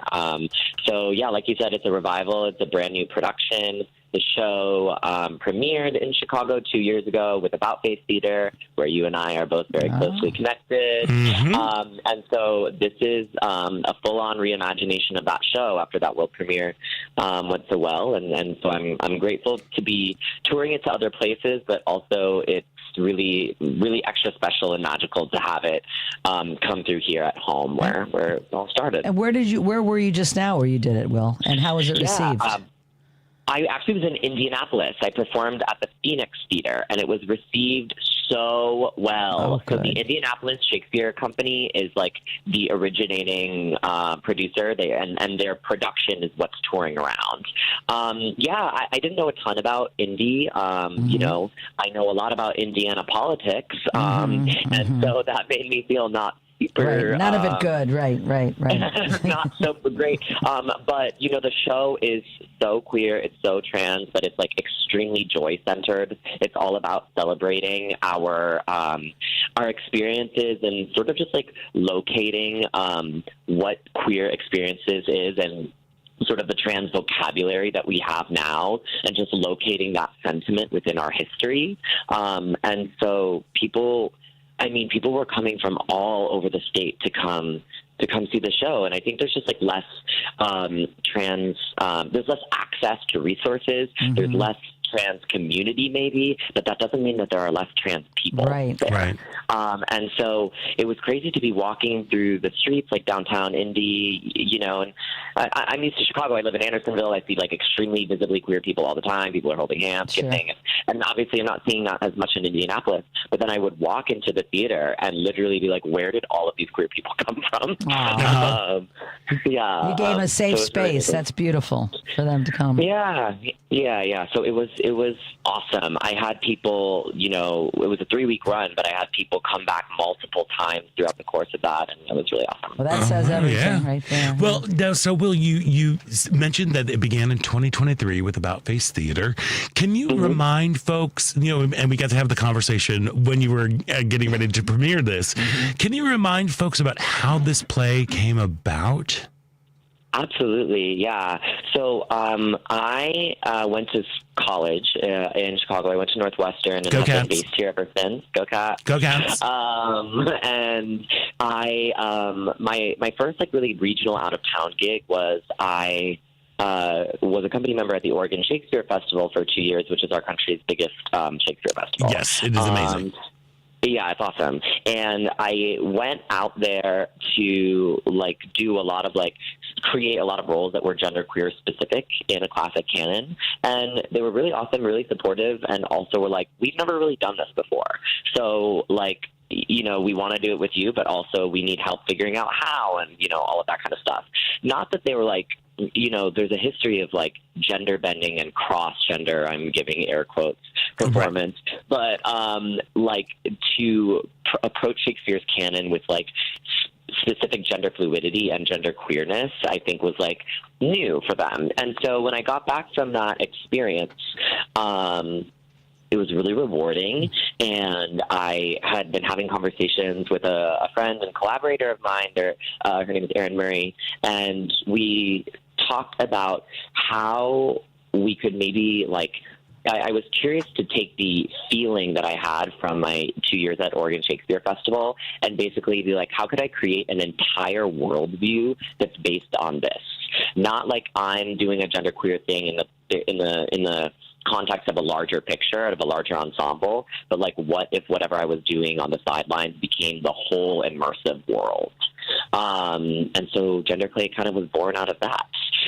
So it takes Shakespeare's really iconic characters and sort of reimagines them as trans, non-binary people. But it's very, like, the whole show is very witchy. We summon the spirit of Shakespeare himself. It's, like, ritualistic. It's a seance. The audience is very as involved in it as they want to be. Mm-hmm. There's always, you know, people who are like really jazzed for that and people who want to sit in the back row and just sort of observe.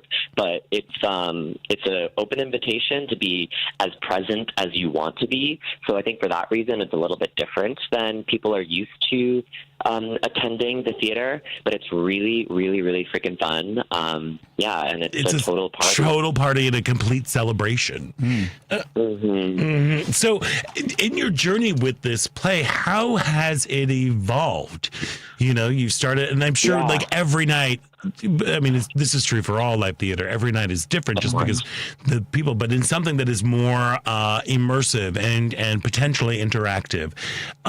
You know, how has the show evolved? Do you feel, I will stop there. Yeah. Of course, I, as a performer in the last 2 years, have evolved. And when I started the show, it was something that I wrote and, like, really scared myself into doing. Mm-hmm. Like, I wrote what I thought was the perfect showcase of all of the things that I really wanted to do. But in my heart of hearts, I did not know if I could do them until I gave myself permission to. So last time I talked to you when we were doing that world premiere, I think I was still in the process of learning, like, oh, I can do this. Right. Oh, it is going well. Oh, people are getting what I want them to get out of it. And so now I've done it in, you know, other cities, and so I've had the opportunity to walk in the space knowing what I have to offer, and so I feel like I've grown so much as a performer. But the production itself has also grown. Something when we sort of like went back to the drawing board, the design is completely new from the world production. So whole new gorgeous set, gorgeous costumes, all this awesome stuff. But something that I really wanted to explore that we didn't get really a chance to the first time was the idea of magic, like both stage magic, but also infusing the play itself with more moments of magic, because yes, that's fun and interesting to watch in a live setting, but I think that it also like is a powerful metaphor for just like the experience of queerness itself. I know that like, yeah, people are like, yeah, queer people, we're magic, blah, blah, blah. But I mean literally like our relationship with magic is that we're looking at something we don't understand and we don't know how to explain it, but we're delighted by it. And I wish that is what more people who maybe did not experience queerness firsthand were able to, like, I wish that was the vantage point on queerness. Do you know what I mean? Like, I don't maybe know that I understand it. I don't know that I could explain it, but I know I'm in awe and I love it. You know what I mean? Yeah. It's now. Are you speaking as somebody within the community or somebody without or both? Yeah. And I think like as queer people, we're more comfortable not having the answer to everything, or knowing that not everything is what it looks like on the outside. And so Yeah, when we went down to Indianapolis, the artistic director, his name was Ryan Artsberger, when we were putting together the team, I was like, I think we should have a magic consultant on this play. Okay. Which is, not a normal part of a production team. But he was like, okay, work, great. We got this awesome magician. Their name is Taylor Martin from Indianapolis, who taught me a bunch of stuff and came in with like, these are all of these props, these are all of these cards, this is basically came in with like a suite of options, and it was like, what do you want to do? And I tried a bunch. Some of them I could do, some of them I could not. But I learned a bunch of things, and and now there's more just like actual literal magic in the show, which I think is so cool and helps to just like amp up the mysticism vibes of this spiritual thing we're all going to do together. So, were there any moments during the development of your performance that were like especially cathartic or even challenging? Yeah, I mean, well, like I said, I think in the development of it, I was trying to give myself the space that I had kept asking other people for. You know what I mean? To be like, I can play these roles, I can exhibit. We're taking a lot of these like title roles, and I'm playing like a host of both male and female roles in the same night because, as a non-binary performer, it's really important to me for the audience to feel like, a gender identity. Gender is inherently performative, I think, in our contemporary world, but especially in the world of Shakespeare's plays on stage. Like, the history is that they're being performed by all men, so all men are performing maleness and all men are performing femaleness as a part of the show. And so when we get into, all of this like current contemporary conversation on like, whether drag is like appropriate or inappropriate to be around kids and all of this kind of stuff, like this is such a history of performance that we have from something that we think is so like is the pinnacle of culture. Right. You know what I mean? And like, so anyway, the moments of my own like developing the performance that I think have been most cathartic, has just been like knowing that you can give yourself permission to do the things that you want to do, and actually they kind of go better that way. Yeah. I love theater. I love acting. I love performing. I love scene partners. I love big plays. And I'm so proud of a lot of the ensemble work that I've been able to do, especially in Chicago, which is such, an ensemble-driven place. But it's completely different to walk into the theater knowing that you literally, for all of the words that weren't Shakespeare's, I created the rest of it. Yeah. And so I just walk into the space having no questions about what I'm doing, what the purpose is. I feel so like locked in every single night, and every single night is different because we invite the audience to make a mark on the play, and at least, the structure of the show is such that at least a couple audience members like really, really do change the vibes and what happens that day. So no two performances have ever been alike. Of course not. And Will, I'm being filled with joy for you about having that journey as a solo performing artist. And it's causing me to reflect back to my time, like with About Face Theater in 2003. We were working on the world premiere of I Am My Own Wife, and we created a new works festival about it. And I was basically dared to do a solo piece, and it scared the crap out of me. And what you were talking about in terms of like knowing that you don't need to ask permission. You can do this. It's within you, and you have the power and the capacity and beyond the talent to do it. It just kind of fills my heart that you are, having had a similar journey, because without that journey for me, I would never have done stand up. I probably wouldn't be in radio. There's all of these things. And now because, as an artist, I just think it's just so wonderful. So congratulations on giving yourself that gift. Much. And Scott, you and I met, like, I don't even know what the year was, 2012 or 13 or something, doing We Three Lizas at the Steppenwolf Garage when I was a student in college still. I was an understudy, and you were my understudy, which was the craziest thing. Because if you've seen Will and I do not look alike at all. I mean, in any way. So, but it was, that's always been. I was like, what an incredible young artist this is. As you were still in school, Thank you.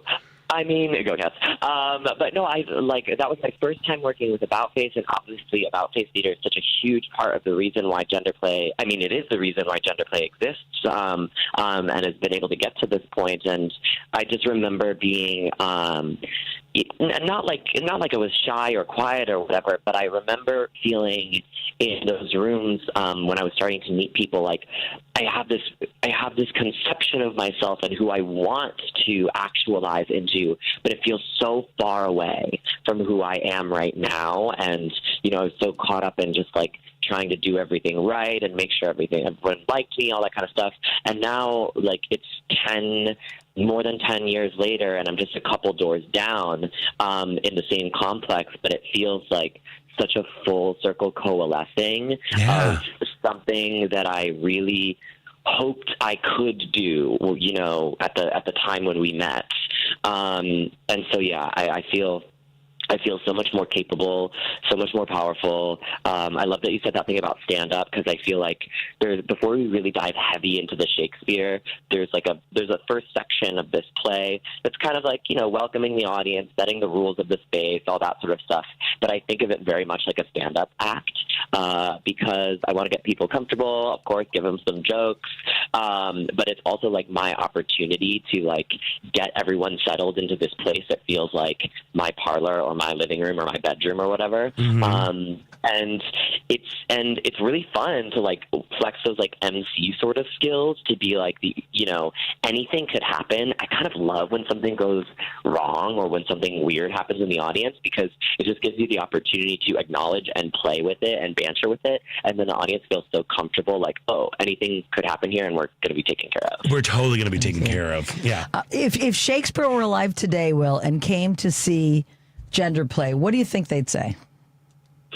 So the play is about Will and I like sort of becoming best friends through this seance and through this journey that we go on together, where Will, the playwright, has a need of Will, the performer, and the need is that he's not really being preserved in a way that feels true to who he is in his actual life. And me, Will, the actor, is seeking out for guidance from Will, the playwright, because I know that there's more of a history for me than I'm being given. And so I think that if Will, the playwright, showed up and watched gender play, I think he would say, "Go off, bestie." And I think Shakespeare would be jealous of your hair. I think he'd have a crush. Who knows?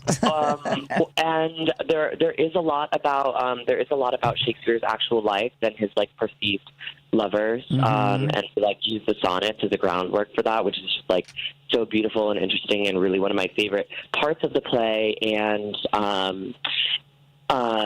there are these famous like lost years of Shakespeare's life, and after he leaves his home, Stratford-upon-Avon, and before he arrives in London and starts, taking that theater scene by storm. And so there are lots of clues of the people he knows and the people he met and the people he dedicated his work to. But I did write him like a love story that went into those like empty years. And I don't know. I think if Will showed up, we would have the opportunity to like really honestly say thank you to each other. Beautiful. Oh, stop it. I love that. I love that. Thank you, Will. I love it. I know right now you are in the middle of a tour. Just real quick, and you probably have answered it, but I know with this full circle moment of like, starting out, you're an undergrad, you are understudying at the Steppenwolf Garage, you're now in the 1700 Theater, which is an incredible space. What is it like presenting this work back in Chicago? Oh my gosh, it's so amazing. I mean, even just having done the last few, weeks in Indianapolis, my amazing director, Emily Tarquin, who's based in Louisville, they are the interim managing director of Actors Theatre of Louisville. The show will be there in June.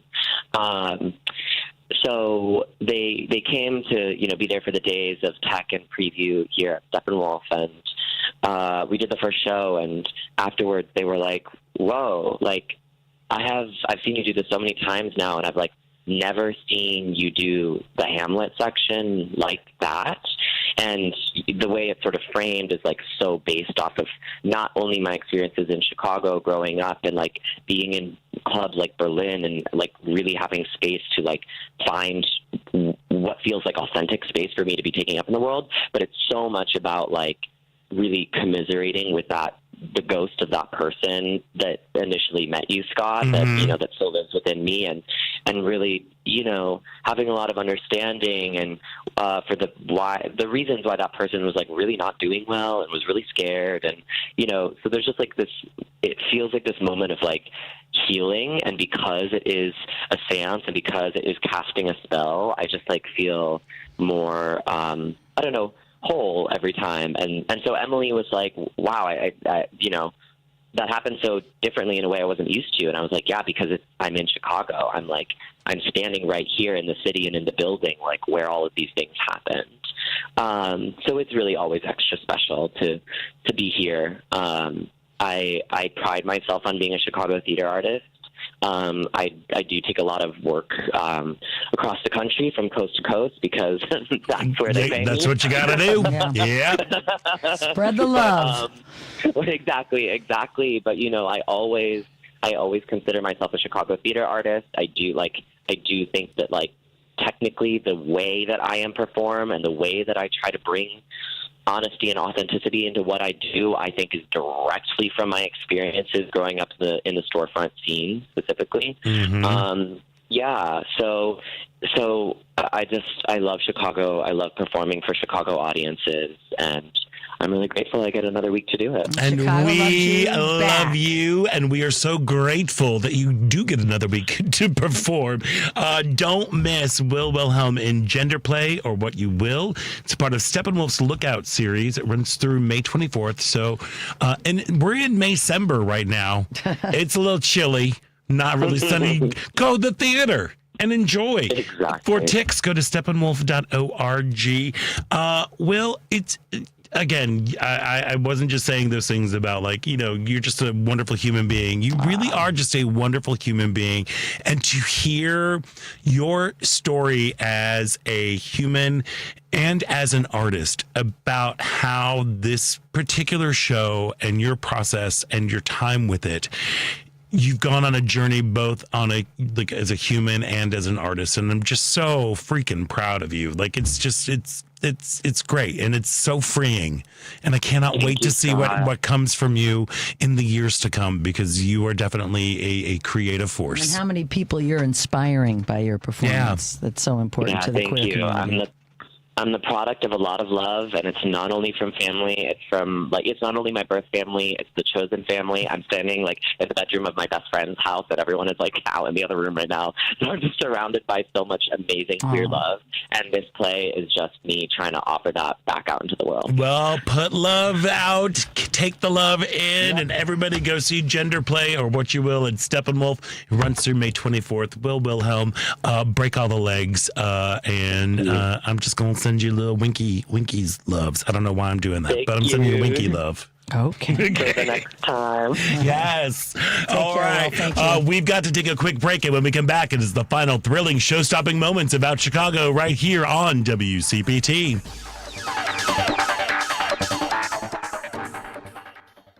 You know that you can listen to Chicago's Progressive Talk on WCPT AM 820. Stream us live at WCPT820.com and on the TuneIn Radio app. Or you can ask Alexa, Siri, or Google to play WCPT from TuneIn. But now you have another option. We're simulcasting our programming overnight, 8 p.m. to 6 a.m. on WSBC AM 1240 for a clearer reception in and around the city. Chicago's Progressive Talk, WCPT 820. And now overnights on WSBC 1240 AM, where facts matter. You've always wanted to drive a Porsche. What are you waiting for? Find your new Porsche at the Porsche Exchange in Highland Park. Browse and test drive our selection of pre-tariff cars ready for immediate delivery, like the 2025 Porsche Cayenne. And right now, lease the 2025 Macan Electric for only $999 a month for 39 months. Shop electric Porsche models and more by visiting the Porsche Exchange in Highland Park or PorscheExchange.com.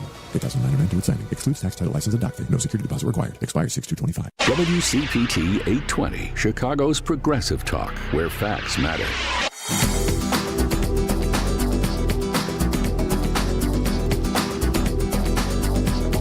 Hi, this is Renee Taylor. You're listening to Out Chicago, WCPT 820. And we are back. Scott is almost back. Hey, Scott. Hi. I had to use the bathroom. That was a shorter break than what was going on. What, Paul? It was a surprise. Hello. I know. I heard Renee. I was in washing my hands. I've still got my hands. He's got his hands. Well, you washed your hands. That's I know. Good. When I That's heard important. hi, I'm like, Renee Taylor. I heard Renee Taylor, and I'm like, oh no. I want to get her back. You're a ding dong, Paul. Anyway, I want to get her always back. keeping it fresh and fun. Yes, it is. After all these years, can you believe I was doing the math? The Pride Parade broadcast, which we do every year, live from the Center on Halsted. Mm-hmm. That's going to be show number 600. Wow. What the what? That doesn't count the one I did before. No, I mean Out Chicago. Because that was, you were just did, I know the year before you did the Pride Parade thing, but it wasn't. It was before we invented But Out it wasn't Chicago. our show. That's true. It wasn't our show. It was the Pride Parade, yeah. I know, Helen. You get credit for that first one, of course. I did take my credit for the first one. There you go. But anyway, I thought that was a pretty cool thing, and thank you for taking the wind out of my sails on that one. Oh, come on. You got a lot of wind. You got a lot of I've wind. got a lot of wind going on. 600th show? It's our 600th show, and that's going to be. That's bananas. God willing, and the creek don't rise. Right? And then, as we said earlier, on June 1st, Ellen and I are going to be the grand marshals of the Buffalo Grove family-friendly Pride Parade, and we're going to be doing a live broadcast from there from 11 to 1. Ken Mejia Beal, our good buddy, is going to be taking the first hour while we go through the parade route, and then we're going to hop off. And how long is the parade route? It's short, right? It's short, yeah. It's not like the Chicago. It's like less than an hour to get through? Yeah. I think because we were there for the very first Pride Parade. You were there, yeah. I didn't get to but yeah, we were here. I was in the studio. You were there. I was there, and I think it was, it was probably about 45 minutes for the whole thing. But, it'll be a great parade. I know. I'm very excited about that. I'm excited, too. I've got some friends coming out and some people that live out there coming out. My brother and his partner are threatening to come out. And if you're listening and you are in the suburbs or you just want to, in the city, you want to get out to the suburban Pride celebration that they're doing in Buffalo Grove, come on out. Yeah. Go to check out the Pinta Pride Project.com. They're wonderful people. It's a wonderful family. Mm-hmm. We've had them on here so many times. It's always a joy. We've been with them from the very beginning of it. So, and they are tireless champions of the LGBTQ plus community. They've done incredible work out in the suburbs, especially in Buffalo Grove, to get the city on board to just, again, champion and equality. It wasn't easy in the beginning, I think, for them. They had to break through a lot of walls, and once they did, now it's a regular event, which is great. It's an annual event there, and it's needed. We need visibility everywhere. The city always has a great Pride Parade, but it's important to get out to people who don't see as much diversity, perhaps potentially. And so, it's going to be a fabulous time. Yeah. So that's June 1st. June 1st. And then we'll be doing June 29th from the Center on Halsted. Always a great day. Always a good day. Always good times. Always good.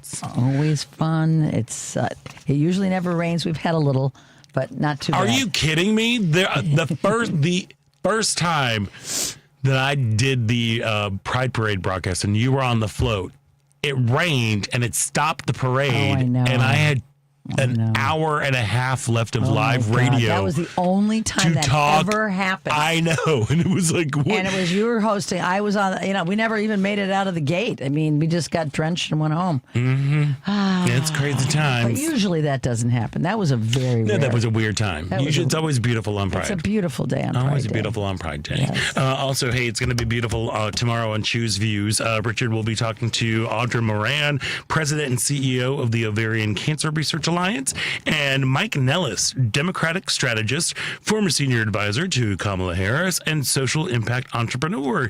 Choose Views weekdays from 6 to 8 a.m. Central on WCPT 820 a.m., the Heartland Signal website, TuneIn, YouTube, and the Face Place. So since the weather has been kind of wackadoodle and everything, and, during the spring and summer and fall, I try to live outside. Yes, you do. We've been driving, we've been going back in because, the weather's been either really hot or dust storm or locusts or frogs. All of the above. We're trying to find ideal spring movies and things that people that might not, that we feel like, oh, you really need to get your roses. And we rewatched Seems Like Old Times with Goldie Hawn and Chevy Chase. And I don't even remember the movie. You don't remember it? I remember hearing about it. I don't even know if I saw. What was it about? Chevy Chase was Goldie Hawn used to be married, and now she's married to what's his name? Now I got to look it up. You're asking me the actor names, and it just disappeared right from my head. Seems Like Old Times. It's a Neil Simon movie, and it's I keep wanting to say Josh Groban, but that's not right. It's anyway, they're married. It's one of these weird little it was a very special movie for Jerry.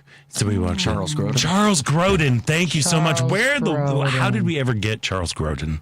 This is what I want to know. Yeah, I don't know. He just kind of magically appeared, and we're very happy. And then he kind of finished off his career with Beethoven movies. Well, he had that talk show for a while on CNBC. Yeah, he did have a talk show. I forgot all his about that. Letterman appearances because he'd be I didn't realize it was a bit until I was older. Like when I was a kid, I was like, man, that guy sure is grumpy. Right. Right.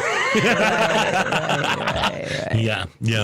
But it's just a little.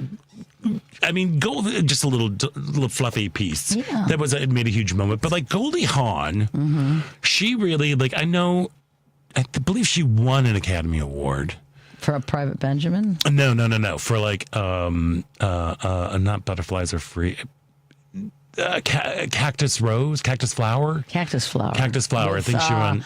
Carl Malden was in that, I think. All right, sure. But but she's one of these people that she just lights up a screen, and every time I see her, I'm like, oh my gosh, is Kate Hudson her daughter or what? They smile the same. She understands how to work the camera the same. It's just great. But in Goldie, I always feel like she never really got her, her flowers. I could be wrong about that. Well, I think she's a legend to many people. I started watching her as a kid on Laugh-In. Yeah.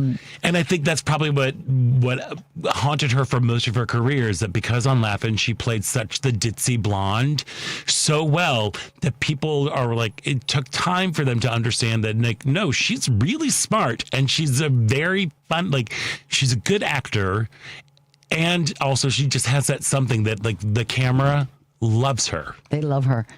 She's got a face and she has expressions that people relate to. She's like a friend, but she's a funny friend. Yeah. She's a talented friend. She did get the Academy Award for Best Supporting Actress and the Golden Globe for her role in Cactus Flower in 1969. That's what I thought. Was nominated for the Academy Award for Best Actress for Private Benjamin. Did not win it, but was nominated in 1980. She was in Butterflies Are Free. She's done so much. Foul Play, Seems Like Old Times. Foul Play is another one that was a big... Overboard, I remember that. I think she met, she was Kurt with Russell. Kurt Russell on that. I was a big fan as a kid, obviously, because seeing her from television go to these movies that were very accessible at the time. Yeah. Well, I don't know. It was just one of those things that kind of popped up into our heads about she doesn't really get all the flowers that she really deserves, So many women don't. That's true. Actors. That's true. Another springtime favorite of mine actually it's an anytime movie that anybody should watch and everybody should watch all the time. It's What's Up, Doc? With Barbara Streisand and Ryan O'Neal and Madeline Kahn making her screen debut, who basically walks away with the entire picture. Yeah, she was great. It is, if we're talking about finding joy and finding things that will bring you joy, if you have not seen this movie, you've got to check it out. It is just a screwball comedy that is so smart and so funny and so sexy. And they were so great together. They were phenomenal together. I love the chemistry. The chemistry between Barbara Streisand, come on, Barbara. She is so young and sexy and juicy and so funny. Like, quick. And Ryan O'Neal is just like this beefcake. Yeah, I was a big crush. Love story, of course, had already happened. So if you're a young teen in that era, it was all about Ryan O'Neal. Yes. Peyton Place on television, and then let's see, I wasn't. Yeah, you were too young. I'm sorry, I wasn't. But I watched it before. Kids my age were not watching it, but I was. Of course, because Ryan O'Neal. But I don't know. I think there's something about it's also, to me, it's one of those quintessentially queer movies, and I'm not quite sure if it's because of Barbara Streisand and Madeline Kahn, but there's just something so offbeat, delightful, wacky. Peter Bogdanovich does an incredible job directing. San Francisco is like another character in the whole movie. I gotta watch it again. It's been a long time, but it appeals like so it would appeal good to the queer audience. Yeah, but I think Jerry and I have talked about this many times. We've done this actually with folks about introducing the queer canon to younger folks. So we'll have people over for movie nights, and we're like, okay, this might not necessarily be queer, but it definitely is queer. Like, introduce them to things like What's Up, Doc? Or Who's Afraid of Virginia Woolf? Apparently all movies with questions as their titles. But things like Xanadu or The Women, the original The Women, the Joan Crawford, and so good. I love the classics. Sometimes I just go watch black and white movies. But not even just, but it's specifically movies that are part of the queer canon. Yeah. And a great primer for everybody out there too, if you're looking for queer cinema stuff, is the documentary The Celluloid Closet. It came out a long time ago, and it's actually, we rewatched it rather recently. Just to see how far we have come, because it follows queer representation in Hollywood from the beginning up until, I guess, the movie came out in like the late 90s. The Celluloid Closet. A lot has changed since then. A lot has changed, and a lot of things have stayed the same, which is remarkable. But if you, I don't know, as we are about to experience a week of Maycember, heading into Suckers and Losers some weekend. Fun for you. Yeah. And there we are. But just some things to think about. Very cool. There we are. That's a good thing to think about. Shameless plug. Next Sunday, Nelson Street Revival kicks off the festival season at the Belmont Sheffield Music Fest. We're going at 6:30 at the Sheffield stage, which is literally at Belmont and Sheffield. Come check us out. It'll be a beautiful night. Come on. It'll be fun. Yeah. It'll be fun. And that's going to do it for this week's Out Chicago. I want to thank all of our guests, Alderwoman Leni Manaa-Hoppenworth, Ilesa Duncan, and Wilhelm. Paul, so nice to have you here. I wish you could have given me enough time to dry my hands. Oh, it made for an exciting. Come on, Paul. Henry, thank you so much for doing everything back there. Ellen Miller, welcome back. Thank you. Enjoy this week as we head into Memorial Day weekend, or as Ding Dong refers to it, Suckers and Losers weekend. And I am Scott Duff, and until next week, stay proud. Around the